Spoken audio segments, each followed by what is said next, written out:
মাটির থেকে তৈরি তোরা গরম ভাব অন্তরের মধ্যে জমা করিও না রে যুবক।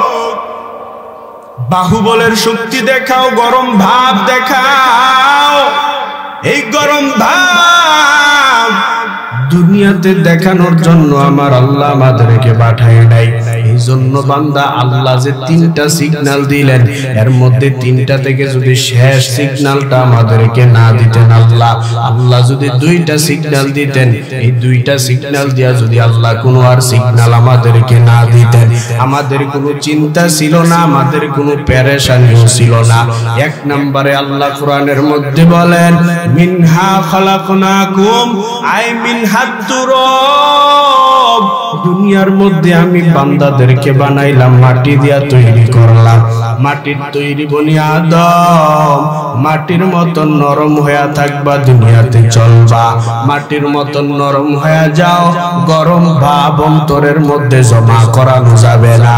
বান্দা তোমারে যদি কেউ বকা দেয়, তারে তুমি হীরা বকা দিতে যাইবা না। কেউ যদি তোমারে গালি দেয়, তুমি তারে গালি দিতে যাইবা না। বান্দা তোমার অন্তরটারে মাটির মতন নরম বানাও। আল্লাহ বলেন, এক নম্বরে আমি আল্লাহ তোমাদেরকে এক নাম্বার সিগন্যাল দিয়া জানাইয়া দিলাম, মাটির তৈরি বনি আদম, মাটির মতন নরম হয়ে যাও, গরম ভাব দুনিয়াতে জমা করিও না।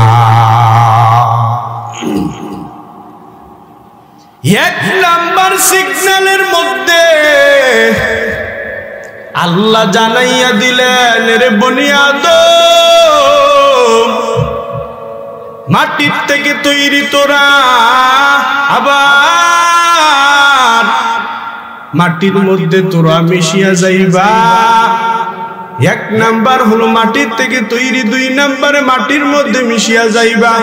এইখানে যদি আমরা এক নাম্বারটা প্রথমে একটু সামনে আপনাদেরকে আগাইতে যাই, এক নাম্বারে তো আল্লাহ বললেন, মিনহা খালাকনাকুম, মাটির তৈরি মানুষ, দুনিয়াতে মাটির মতো নরম হয়ে যাও।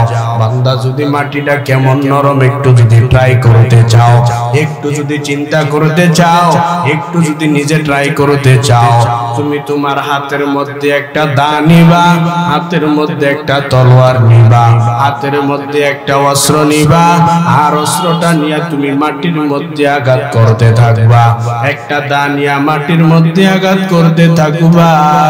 ও বান্দা, যদি এই মাটিরে কিয়ামত পর্যন্ত আঘাত করতে থাকো, বলো মাটি কোনদিন বকা দিবে নাকি? সবাই কয় না বকা দিবে? মাটি কোনদিন আপনারে বকা দিবে না। এক নাম্বার সিগন্যালের দুনিয়ার বনি আদম, কেউ যদি তোমারে গালি দেয়, তারে তুমি গালি দিতে যাইবা না। তোমারে যদি কেউ বকা দেয়, তার বকাটা তুমি উল্টা দিতে যাইবা না। কারণ তুমি মাটির তৈরি মানুষ, মাটির মতন নরম হয়ে যাও, নবীর আদর্শের সুন্নত গলায় লাগাও। বান্দা, যদি কেউ যদি তোমারে গালি দেয়, যদি তুমি গালি না দেও, সেটাও আমার নবীর সুন্নাত। এক নাম্বার তো মাটির তৈরি মানুষ, দুই নাম্বার আবার মাটির মধ্যে মিশিয়া যাইবা। তবে এক নাম্বারটা শেষ করে নেই। আল্লাহ তো দুনিয়াতে আমাদেরকে বাহুবলের শক্তি দিলেন। ওরে বান্দা, আমার বাহুবলের শক্তি কয়দিন, আপনার বাহুবলের শক্তি কয়দিন?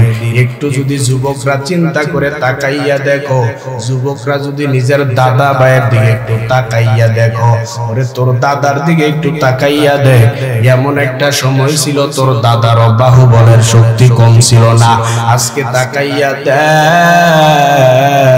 তোর দাদা লাঠি ছাড়া একটা কদম সামনে দিতে পারে না। মাটির থেকে তৈরি তোমরা, গরম ভাব দুনিয়াতে দেখানো যাবে না রে মুমিন। কেউ যদি তোমার গালি দেয়, গরম বাপ ক্ষমতার গরম দেখাইয়া তার গালির জবাব দিবা না। আমার মায়ার নবী রহমাতুল লিল আলামিন, আমার নবীর প্রিয় সাহাবী হযরত আবু বকর, আমার মায়ার নবী আবু বকরকে নিয়ে একবার দাঁড়াইয়া আছে। এক ইহুদির বাচ্চা আমার নবীরে প্রায় সময় এসে গালাগালি করতেন, কিন্তু আমার মায়ার নবী কোনো গালির জবাব দিতেন না। কারণ কেউ যদি তোমারে গালি দেয়, গালির জবাব না দেওয়া কার সুন্নাত? রাসূলের সুন্নাত। কেউ যদি তোমারে গালি দেয়, তার গালির জবাব দিবা না, এটা আমার মায়ার নবীর সুন্নাত। সহ্য করতে পারি না। ও নবী আমার, আপনার ইহুদির বাচ্চা গালি দেয়, আপনি কিছু বলেন না কেন? তবে যদি আপনি আমার একটু দায়িত্ব দেন, আমি ইহুদির গালির জবাব দিয়া দেব। নবী আমার আবু বকরকে চুপ করাইয়া দিলেন। রে আবু বকর, চুপ হয়ে যাও, চুপ হয়ে যাও। ইহুদি আমার গালি দেখ, তুমি কোনো কথা বলিও না। আবার ইহুদির বাচ্চা নবীর অকট্ট ভাষায় গালি দেয়। আমার নবী মুস্কি মুস্কি ভাবে হাসতেছেন। কিছুক্ষণ পর আবু বকর, কত আর চুপ থাকা যায়? আবু বকর মায়ার নবীর ইহুদির বাচ্চা গালি দিতেছে। আবু বকর সহ্য করতে না পারিয়া সাথে সাথে ইহুদির গালির জবাব দেওয়া শুরু করিয়া দিলেন। যখন গালি দিতেছে, গালির জবাব দেওয়া শুরু করে দিলেন। এতক্ষণ নবীর মুখটা ছিলেন সুন্দর হাসি মুখী, কিন্তু এখন কেমন জানি বেজার হয়ে গেল, আর নবী হাসতেছে না। আবু বকর ডাক দিয়া কয়, পয়গম্বর, এতক্ষণ আপনি ছিলেন বড় হাসি মুখী, আমি আবু বকর আপনার ইহুদির গালির জবাব দিলাম, আপনি খুশি হওয়ার কথা, আপনি বেজার হইলেন কেন? এই কথা বলার পরে আমার মায়ার নবী ডাক দিয়া কয়, রে আবু বকর, তুমি এতক্ষণ দাঁড়াইয়া দাঁড়াইয়া দেখতেছো এই ইহুদির বাচ্চা আমি নবীরে গালি দেয়, আমি নবী মুস্কি মুস্কি হাসতেছি।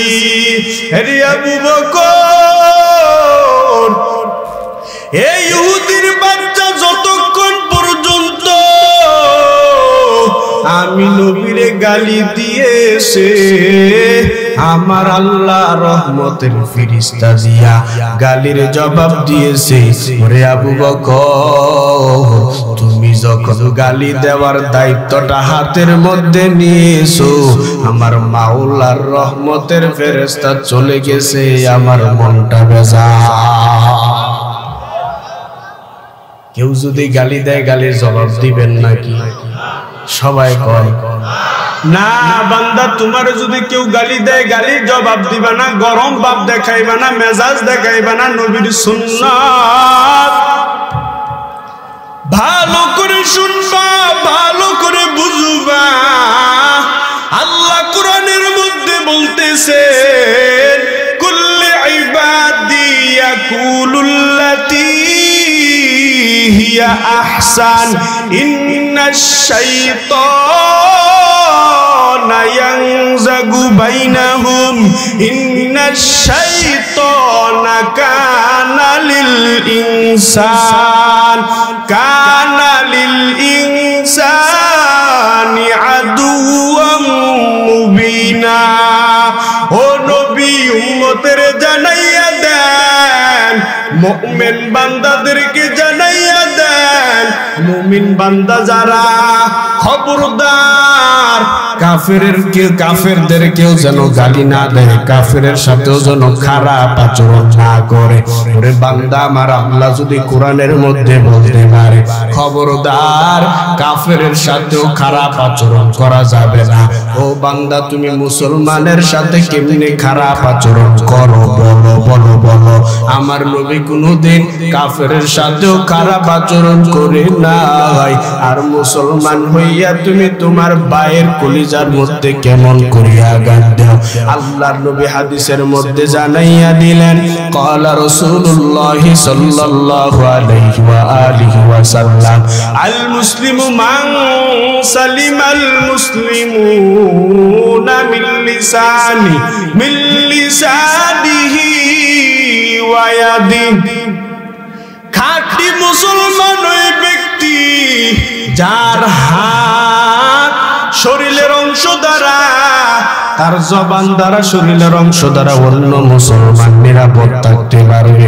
ওই ব্যক্তি দুনিয়ার মধ্যে খাঁটি মুমিন বান্দা, ওই ব্যক্তি হলো দুনিয়ার জমিনে খাঁটি মুসলমান। ও বান্দা, ভালো করে বুঝিয়া নাও, আমার নবী কোনদিন কাফেরের সাথেও খারাপ আচরণ করে নাই। আমার নবীর কেমন আদর্শ, কেমন আমার নবীর জিন্দেগি, আমার মায়ার নবীর আদর্শ কেমন ছিল রে। দুনিয়ার মানুষ ভালো করে শুনে যাও, আমার নবী যখন মক্কা পরিচালনা করে, আমার নবীর কাছে যখন টাকা নাই, কোনো পয়সা নাই, কিন্তু নবী মক্কা পরিচালনা করতেছে। মক্কার অনেক বিবিদের, অনেক মহিলাদের স্বামী যুদ্ধের মধ্যে যাইয়া যখন শহীদ হয়ে গেলেন, এবার তো বিবিরা, ওই শহীদের স্ত্রীরা তো এখন বড় অসহায়, তাদের কাছে তো কোনো টাকা নাই, কোনো পয়সা নাই। তারা তাদের সন্তানাদিদেরকে নিয়ে বড় বিপদের মধ্যে পড়ে আছে। আমার মায়ার নবী রাহমাতুল লিল আলামিনের আদর্শ কেমন? এরে কুড়িগ্রাম নাগেশ্বর এলাকার মুসলমান, ভালো করে শুনিয়া নাও, আমার নবীর আদর্শের মতন আদর্শ নাই। সারা জিন্দেগি ভর পর্যন্ত যত ধর্মের দিকে খুঁজো, যত রকমের ধর্ম তালাশ করো, যে ধর্মের মধ্যে যাইবা না কেন, ইসলাম ধর্ম আমার নবীর আদর্শ। আমার নবীর আদর্শটা কেমন ছিল বান্দা জানো? আমার মায়ার নবী যখন মক্কা পরিচালনা করে, আর একজন ইহুদিরে আমার নবী চোখ দিয়া টার্গেট করলেন, এই ইহুদিরে আমি যেই রকম ভাবে হোক না কেন, কৌশল করে হোক না কেন, আমি এই ইহুদিরে মুসলমান বানাইয়া ছাড়বো। আমার মায়ার নবী রাহমাতুল লিল আলামিন ইহুদির কাছে যাইয়া ডাক দিয়া কয়, রে ইহুদি ভাই, তোমার কাছে কিছু টাকা আসেনি, তোমার কাছে কিছু টাকা আমি ধার নিতে পারবো না। তুমি যদি আমারে কিছু টাকা ধার দাও, আমি বড় উপকারিত হব, আমি বড় খুশি হয়ে যাব। এই কথা বলার পরে ইহুদি তো মুসলমানের দুশমন, যত কিছু হোক না কেন বান্দা, ইহুদিরা যত রকমের তোমার সাথে বন্ধুত্ব বানাক না কেন, কিয়ামত পর্যন্ত মনে রাখবা, ইহুদি বেঈমান ভারতের দুশমন আমাদের মুসলমানদের। ঠিক নেই? এর নবীর উম্মতের দল, আমার মায়ার নবী রাহমাতুল লিল আলামিন ইহুদিরে ডাক দিয়া কয়, ও ইহুদি ভাই, তোমার কাছ থেকে কিছু টাকা আমি ধার নিতে পারবো নি। ইহুদি ডাক দিয়া কয়, মনে মনে ভাবতেছে, এই তো মুহাম্মদের আমরা লাঞ্ছিত করার একটা সুযোগ পেয়ে গেলাম। কত রকমে মুহাম্মদের লাঞ্ছিত করার জন্য চেষ্টা করলাম, এখনো পর্যন্ত আমরা সফল হইতে পারলাম না। দিন শেষে মুহাম্মদরে সবাই ভালো বলে, দিন শেষে মক্কার সব মানুষরা মুহাম্মদরে বিশ্বাস করে, সবাই তারে আলামিন বলে বিশ্বাসযোগ্য বানাইয়া দেয়। তবে আমি আজকে একটা তারে কৌশল বানাইয়া দিলাম, আজকে যদি আমি তারে টাকা দেই আর তার কাছ থেকে টাকা আমি পাইব, যেহেতু আমি উপরে থাকবো, যেহেতু আমার কাছ থেকে টাকা ধার নেবে, কারণ সে ছোট হয়ে যাবে, আমার কাছ থেকে টাকা ধার নেবে। ইহুদি কৌশল বানাইয়া আমার মায়ার নবীরে যখন 1000 স্বর্ণ মুদ্রা দিনার দান করে দিলেন, 1000 স্বর্ণ মুদ্রা যখন ধার দিলেন, আমার মায়ার নবী ডাক দিয়া কয়, রে ইহুদি ভাই, আমি এই টাকাটা মক্কার প্রত্যেকটা বিধবা নারীর ঘরের মধ্যে যাইয়া যাইয়া পৌঁছাইয়া দেব। যাদের ঘরের মধ্যে খানা নাই, যাদের ঘরের মধ্যে অসহায় অবস্থা, আমি তাদের ঘরের মধ্যে দেব। তবে আমার কাছে 1 মাস পরে টাকা আসবে, আর আমি তোমার ওয়াদা দিতেছি 1 মাস পর্যন্ত আমি তোমার টাকা শোধ করতে পারবো না, ধার মিটাইতে পারবো না। 1 মাস পরে আমি তোমার টাকা, আমি ধারটা মিটাইয়া দেব। ইহুদি ডাক দিয়া কয়, যাও যাও, 1 মাস পরে আমার টাকা দিলেই চলবে, কিন্তু অন্তরের খবর জানেন একমাত্র কে? ইহুদির মনের মধ্যে তো কুমন্ত্রণা, কুচিন্তা, এই মুহাম্মদের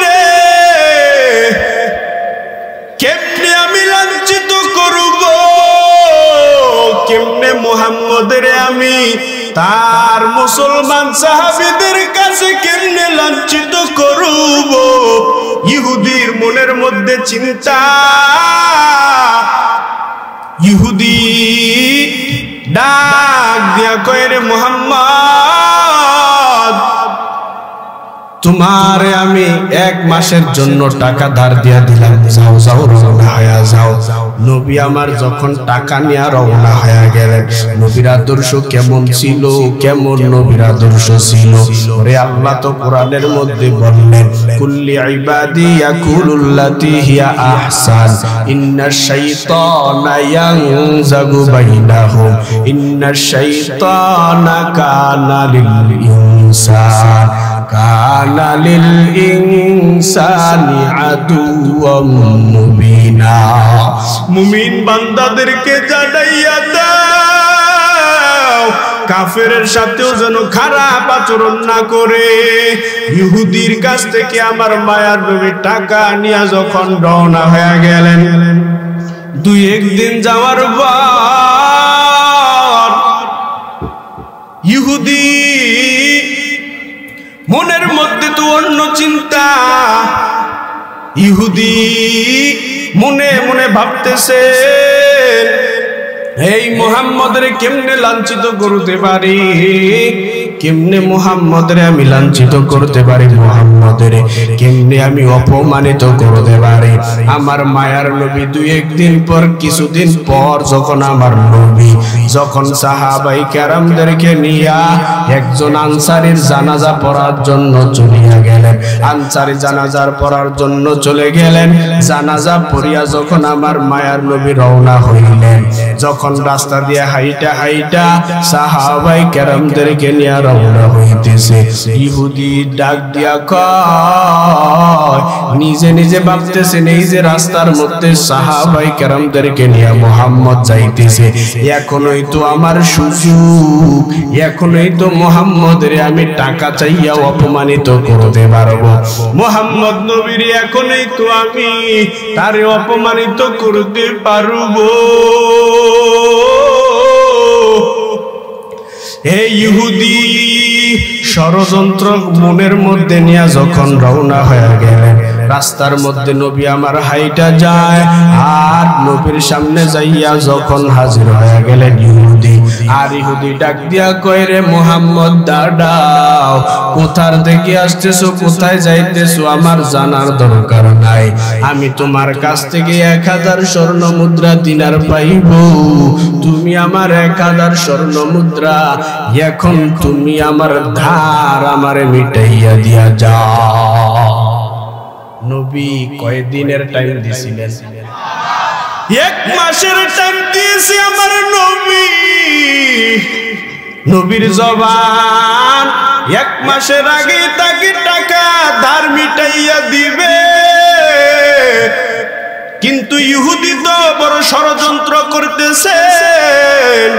ইহুদির বাচ্চা ষড়যন্ত্রের জাল বিছাইয়া মুহাম্মদ নবীরে ডাক দিয়া কয়, রে মুহাম্মদ এখনই আমার টাকাটা তুই মিটাইয়া দিবি, এখনই আমি কিছু জানি না। নবী আমার ডাক দিয়া কয়, কোমল ভাষায় ডাক দিয়া কয়, রে ইহুদি ভাই আমার কাছে এখন টাকা নাই, আমারে তুমি মাফ করে দাও, আমি তো তোমারে সময় দিয়েছিলাম, আমি 1 মাস পরে তোমার টাকাটা আমি ফেরত দিয়া দিব। ইহুদি ভাই তুমি আমারে আর শরম দিও না, লজ্জা দিও না। এই কথা বলিয়া যখন আমার নবী চলিয়া যাইতেছে, হঠাৎ করে ইহুদি আমার মায়ার নবীরে পিছন দিক দিয়া জামাটা ধরে একটা টান দিয়া নবীর জমিনের মধ্যে ফালাইয়া দেয়। আমার নবী জমিনের মধ্যে পড়িয়া চোখের পানি ফালায়, আর কোমল ভাষায় ডাক দিয়া কই, রে ইহুদি ভাই আজকে তুই আমারে দুর্বল পাইয়া, আজকে তুই আমারে দুর্বল পাইয়া বুঝি আমারে জমিনের মধ্যে ফালাইয়া দিতেছ রে ইহুদি। দূর থেকে এই দৃশ্যটা আমার নবীর সাহাবী ওমর দেখতে পাইছে। ওমর নরম না গরম? ওমর এই দৃশ্য দেখার পর সহ্য করতে না পারিয়া ওমর জলদি করে ইমানের তাজাল্লি দিয়া ডাক দিয়া কয়, রে ইহুদি।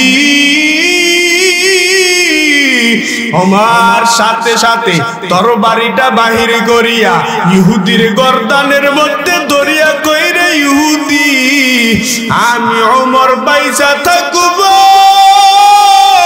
আর তুই আমার নবীর অপমান করবি, আল্লাহর কসম আমি ওমর বাইচা থাকতে আমার নবীর একটা ফোঁটা অপমান করতে পারবি না। ওমর ইহুদির গর্দানের মধ্যে ছুরি ধরে। ইহুদি বাবা কি জানি আমার উপায়, আমার মায়ার নবী কেমন আদর্শ, আমার মায়ার নবী, আমার মায়ার নবী ডাক দিয়া কই, রে ও জলদি করে আমার ইহুদি ভাইয়ের গর্দান থেকে তরবারিটা সরা, কারণ এই ইহুদি ভাইয়ের কাছ থেকে আমি টাকা ধার নিয়েছি। এই ইহুদি এখন কোন আমাদের শত্রু না, বরং ইহুদি আমাদের মেহমান। সুবহানাল্লাহ। আমার মায়ার নবীর কথা শোনার পর ইহুদি আর সহ্য হয়ে গেলেন, কেমন নবী, কেমন তার আদর্শ। আমার মায়ার নবী রাহমাতুল লিল আলামিন ডাক দিয়া কই, রে ওমর জলদি করে তরবারিটা সরাও। নবী আমার ডাক দিয়া কই, রে ওমর তরবারিটা সরাও, তুমি অপরাধ করিয়া ফেলাইছো। এই কথা বলার পরে ওমর ডাক দিয়া কয়, পয়গম্বর আমার তো রাগ উঠিয়া গেছে, আপনারে অপমানি করেছে, আমি সহ্য করতে পারি না। নবী আমার ডাক দিয়া কই, রে ওমর এত যদি আমার জন্য মায়া লাগিয়া যায়, যাও যাও ইহুদির 1000 ধার টাকাটা তুমি মিটাইয়া দাও।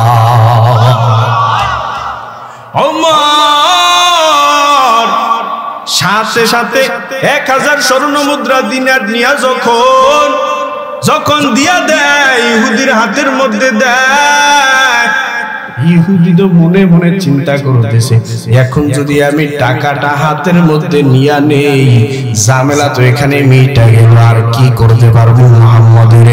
তবে ইহুদি তো ষড়যন্ত্র করতেছে। ইহুদি ডাক দিয়া কয়, আমি টাকা 1000 দিনার ধার দিয়েছি, আমি এখন বিনিময়ে টাকা নিব না, বিনিময়ে আমি খেজুর নিতে চাই। ওনা খেজুর তো ইহুদি ভালো করে জানে, গাছের খেজুর এখনো পাকে নাই। কিন্তু ওমর ছিলেন বড় চালাক। ওমর কয়েকদিন আগে তার গাছের খেজুরগুলো আগে আগে পাইরা গুডাউনের মধ্যে রাইখা দিয়েছে, একটু একটু করে পাইকে গেছে। ওমর ডাক দিয়া কয়, নবী আমার সমস্যা না হয় যদি 1000 স্বর্ণ মুদ্রা দিনারের বিনিময় 10টা খেজুর বস্তা নিতে চায়, আমি ওমর আমার গুডাউন থেকে 10টা খেজুরের বস্তা দিয়া দিতে চাই। নবী আমার ডাক দিয়া কয়, রে ওমর, শুধু ইহুদি বাইরে 10টা খেজুরের বস্তা দিবা না, 10টা খেজুরের বস্তার সাথে তোমার আরো একটা জরিমানা করা হলো। ওমর ডাক দিয়া কয়, পয়গম্বর, আমার জরিমানা কেন করলেন? জরিমানা কেন করলেন? মায়ার নবী আমার ডাক দিয়া কয়, রে ওমর, তোমার জরিমানা কেন করলাম জানোনি? তুমি ইহুদি মেহমান ভাইয়ের গর্দানের মধ্যে কেন চুরি করেছ? সুবহানাল্লাহ বললাম। কেমন ছিলেন আমার নবীর আদর্শ, কেমন ছিলেন আমার মায়ার নবীর জিন্দেগি।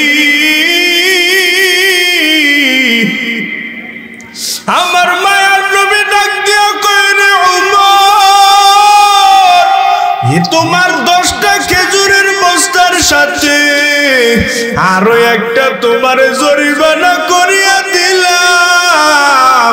ওমর ইহুদিরে নিয়া যখন গুডাউনের মধ্যে রওয়ানা, গুডাউনের মধ্যে যাইয়া ওমর যখন 10টা খেজুরের বস্তা নামাইয়া দেয়, আর যখন সাথে আরেকটা খেজুরের বস্তা নামাইয়া দিতেছে, ইহুদি ডাক দিয়া কয়, রে ওমর, আমার তো আমি 1000 স্বর্ণ মুদ্রা দিনারের বিনিময়ে আমি তো 10টা খেজুরের বস্তা পাইব, এর সাথে 11টা কেন দিছ?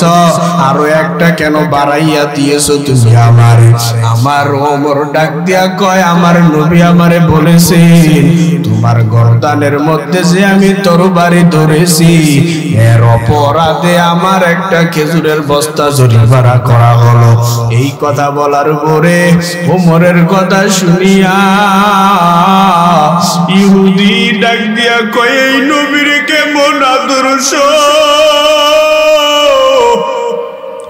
আমি তারে অপমানিত করতে চাইলাম, আর সে আমারে মেহমান বানাইয়া দেয়। ওরে ওমর, জলদি করে তোর নবীরে ডাক, আর এখনই বল আমারে যাতে কালেমা পড়াইয়া মুসলমান বানাইয়া দেয়। নবীর উম্মতের দল, আমার নবীর আদর্শ কেমন ছিল, নবীর জিন্দেগি কেমন ছিল, নবী আমার উম্মতের জানাইয়া দেয়। ক্বালা রাসূলুল্লাহ সাল্লাল্লাহু আলাইহি ওয়া আলিহি ওয়া সাল্লাম, তারাকতু ফীকুম আমরাইন লান তাদিল্লু মা তামাসসাকতুম বিহিমা, কিতাবাল্লাহ ওয়া সুন্নাত রাসূলি। নবী আমার উম্মতের জানাইয়া দেয়, উম্মতের দল, দুনিয়ার মধ্যে থাকবা, দুইটা জিনিস যদি কোনো উম্মত ধরতে পারো, এই দুনিয়াতে কখনো লাঞ্ছিত হইবা না, কখনো পথভ্রষ্ট হইবা না। 1 নম্বরে নবী আমার জানাইয়া দেয়, কিতাব আল্লাহ এক নম্বরে ধরতে হবে আল্লাহর কোরআন কিতাব, দুই নম্বরে নবী আমার জানাইয়া দিলেন ওয়া সুন্নাতা রাসূলি, দুই নম্বরে আমি নবীর সুন্নাহ। কয়টা জিনিস ধরার কথা বললেন? এক নম্বরে কি? কোরআন। কোরআনটার সম্মান করবা। আল্লাহ তো কোরআনের মধ্যে বললেন, ও বান্দা কোরআনটারে যদি না মানো, এই দুনিয়াতে থাকিয়া তুমি যদি আমল করতে চাও, আপনাদেরকে প্রথমেই তো বললাম আল্লাহর কোরআনটা বান্দা মানার জন্য। এক নম্বরে আল্লাহ কোরআনের মধ্যে সিগন্যাল দিলেন, মিনহা খালাকনাকুম, এই মাটির মানুষ বনি আদম, মাটির থেকে তৈরি, তোরা মাটির মধ্যে মিশিয়া যাইতে হবে।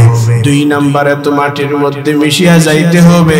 এই দুইটা সিগন্যাল দিয়া যদি আমার আল্লাহ আর কোন সিগন্যাল দুনিয়াতে আমাদেরকে না দিতেন, আমাদের কোনো চিন্তা ছিল না, আমাদের কোনো পেরেশানি ছিল না, আমাদের কোনো ভয় ছিল না, আমাদের নামাজ দরকার ছিল না, রোজার দরকার ছিল না, আমাদের হজের দরকার ছিল না, আমল করার দরকার ছিল না। কিন্তু আমার আল্লাহ দুইটা সিগন্যাল দেওয়ার পরে আমার আল্লাহ কিন্তু চুপ হয়ে যায় নাই, বরং আমার আল্লাহ তিন নাম্বার সিগন্যাল দিয়া জানাইয়া দেয়, রে দুনিয়ার উম্মতের দল, ও দুনিয়ার মানুষ ভালো করে শুনে নাও। এক নম্বরে আমি আল্লাহ জানাইয়া দে, ও বান্দা আমি আল্লাহ মানুষরে সৃষ্টি করলাম মাটির থেকে, দুই নম্বরে আবার মাটির মধ্যে মিশিয়া যাইবা। তিন নম্বরে আমি আল্লাহ জানাইয়া দিলাম, আমি আল্লাহ আবার মাটির থেকে তোমাদেরকে জীবিত করে হিসাব বিকাশ নেব। এবার কি হিসাব দিবা এটা তো বান্দা তোমার জানার দরকার, তোমার বোঝা দরকার। হিসাব কি দিবে? যদি আমল না করিয়া কবরে যাই, হিসাব দিতে পারবো? সম্ভব? আরে আল্লাহর গোলাম,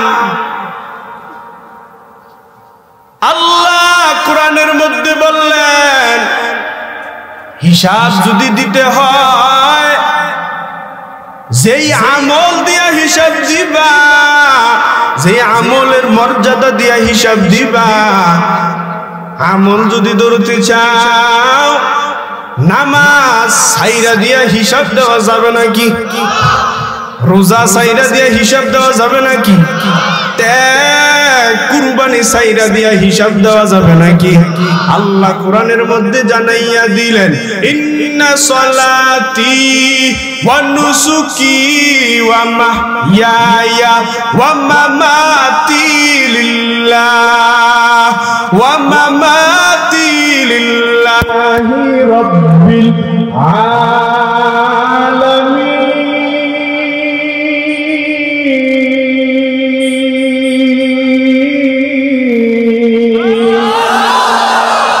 কালামে জিন্দা কুরআনে হাকিম, হিকমতে উলায়া জালাসতুফতি জামিউল আলমি ফিল কুরআনে হাকিম, তাকাসরত আনহু আফহামুল জালি বাহা কুরআন কালামুল্লাহ বসনু কদিমাস্তি কদিমাস্তি লইলো। নামাজ পড়বো আমরা কার জন্য? আল্লাহ বললেন ইন্না সলাতি, নিশ্চয় নামাজ পড়বার বান্দা আমি আল্লাহর জন্য, ওয়া নুসুকি, বান্দা ত্যাগ করবা, বান্দা শুধু যে কুরবানি করবা, যে বান্দা তুমি যে কুরবানি করবা, শুধু কি গরু জবাই করা কি কুরবানি নাকি? না বান্দা, আজকে যে মাহফিলের মধ্যে তোমরা আসলা, ও মুরব্বী বাবা, ও আপনারা যে মাহফিলের মধ্যে আসলেন, এত কষ্ট করে মাহফিলের মধ্যে আসলেন, এত শীতের রাত্রে আপনারা পারতেন ঘুমাইয়া থাকার জন্য লেপ দিয়া কম্বল দিয়া, কিন্তু আপনারা যে এখানে আসলেন, এখানে আসার ত্যাগটাও বান্দা করবেন কার জন্য? ওয়া নুসুকি ওয়া মাহইয়া, আমার জীবন আপনার জীবন, আপনার মরণ আমার জীবন আমার মরণ একমাত্র কার জন্য? খাকো বাদো আবু আতিশ বন্দে নামে তু জিন্দা বাহুক মুর্দা মুকুন সুসুতি নামাজে পাঞ্জে গানা ফাওয়াইলিল মুসাল্লিন আল্লাযিনা মুমিনারা নামাজ এমদাদ দাও ইস্তাইনু আয়াতে কুরআন খা, আমার জীবন মরণ কার জন্য? আল্লাহর জন্য আমার জীবন, আল্লাহর জন্য আমার মরণ। এর যুবক আজ যৌবনটারে কোথায় তুমি নষ্ট করতেছো? ও বান্দা একটু জীবনটারে তাকাইয়া দেখো, আর তোমার বিবেকটারে জিজ্ঞাসা করিয়া দেখো, আজকে যেই বন্ধু বান্ধবের পাল্লায় পড়িয়া দৌড়া, ওরে কি এই সিগারেট খোর গাঞ্জা কুরওয়ালা বন্ধুর সাথে দৌড়াও, আজকে তুই মরিয়া যাবে, কালকে তোর নাম্বারটা ফোন নাম্বারটা ডিলিট করে দিবে। কিন্তু বান্দা কোরআনওয়ালার সাথে, যদি নামাজি ব্যক্তিদের সাথে বন্ধুত্ব তৈরি করো, সমাজের ইমাম সাহেবদের সাথে যদি নিজের আন্তরিকতা বন্ধুত্ব তৈরি করতে পারো, ওরে বান্দা যদি নামাজও না পড়ো, বান্দা যদি কোরআনও না পড়তে পারো, ওরে তোর বন্ধুত্বের লাইনের কারণে সুহবত লাগার কারণে বান্দা কোরআনের সাথে সম্পর্ক লাগাইতে চাও, কোরআনওয়ালাদের সাথে সম্পর্ক তৈরি করো, উলামায়ে কেরামের সাথে সম্পর্কটা তৈরি করিয়া ফেলাও। ওরে বান্দা তুমি যদি আতর কিনতে না পারো, আতরের দোকানে যাইয়া বলবা ভাইজান আতরটার গ্যারান্টি একটু দেখতে পারবো নি?